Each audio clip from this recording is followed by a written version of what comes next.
আসসালামু আলাইকুম। আমাদের আজকের সমস্যাটি আছে del AP by del x q কি একটি টেনশন, তোমার উত্তরের সত্যটা যাচাই করো। এবং এই প্রশ্নটি আরও একভাবে আসতে পারে, যে সেভাবে হচ্ছে del AP by del x q tensor নয়, যদিও এপি একটি এক র্যাঙ্কের কোভেরিয়েন্ট টেনশন। তাহলে এই প্রশ্নটি দুইভাবে আসতে পারে, যে একভাবে আসতে পারে del AP by del x q কি একটি টেনশন, তোমার উত্তরের সত্যটা যাচাই করো।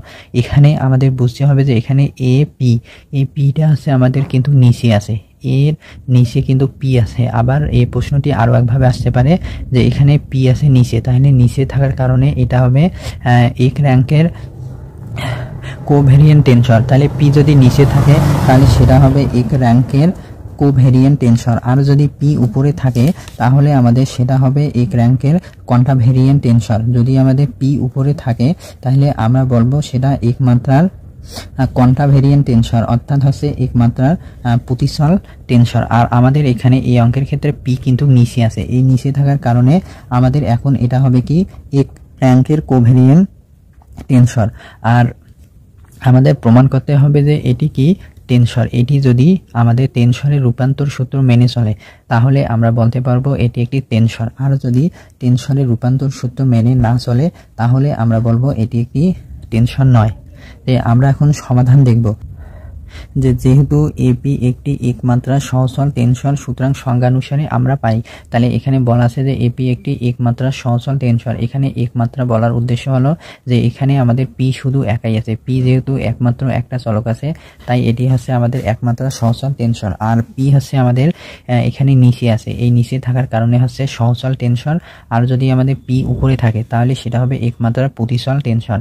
তাহলে আমরা যে একমাত্রার টেনশনের রূপান্তর সূত্রটা আমরা জানি যে এখানে আছে এ নট পি সমান del x I by del x not P A I. তাহলে আমরা জানি যে আমাদের এখানে পি আছে, পি হচ্ছে আমার নিচে আছে, নিচে থাকার কারণে আমরা লিখলাম ডেল এক্স নট পি। তাহলে এখানে আমাদের পি নিচে আছে, পি নিচে থাকার কারণে আমরা লিখলাম ডেল এক্স নট পি। আর আমরা পি এর রূপান্তর হিসাবে এখানে আই ধরলাম, তাহলে এখানে আই আছে, আইকে আমরা লিখলাম ডেল এক্স আই। আর এখানে আই লেখার কারণে আমরা এখানেও আই লিখলাম, অর্থাৎ এখানে পি এর রূপান্তর হিসাবে আমরা আই লিখলাম। এটি হচ্ছে যে আমাদের একমাত্রার সহচল টেনশনের রূপান্তর সূত্র। এখন একের উভয় পক্ষকে এক্স নট কিউ এর সাপেক্ষে আংশিক অন্তরীকরণ করে পাই। এখন আপনাদের মনে একটা প্রশ্ন আসতে পারে যে আমরা কিভাবে বুঝবো যে এখানে এক্স নট কিউ এর সাপেক্ষে আংশিক অন্তরীকরণ করতে হবে। তাহলে আমরা যদি প্রশ্নটি দেখি, আমাদের প্রশ্নে আছে হলো এই যে ডেল এক্স কিউ, এখানে কিউ আছে উপরে, এর সাপেক্ষে আংশিক অন্তরীকরণ আছে। তাই আমরা এখন একের উভয় পক্ষকে এক্স নট কিউ এর সাপেক্ষে আংশিক অন্তরীকরণ করে পাই। আর আমাদের এখানে যদি আমরা আংশিক অন্তরীকরণ করি তাহলে আমাদের একটা অন্তরীকরণের সূত্র লাগবে, যে সেটি আছে del del x U V.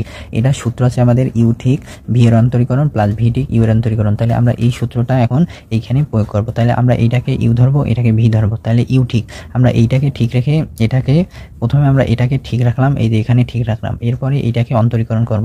তাহলে এআই কে এক্স নট কিউ এর সাপেক্ষে যদি আংশিক অন্তরীকরণ করি তাহলে আমাদের হবে del A I by del x not q. তাহলে আমরা এক্স নট কিউ এর সাপেক্ষে আংশিক অন্তরীকরণ, তাহলে এটা হলো ইউ, এটা হলো ভি।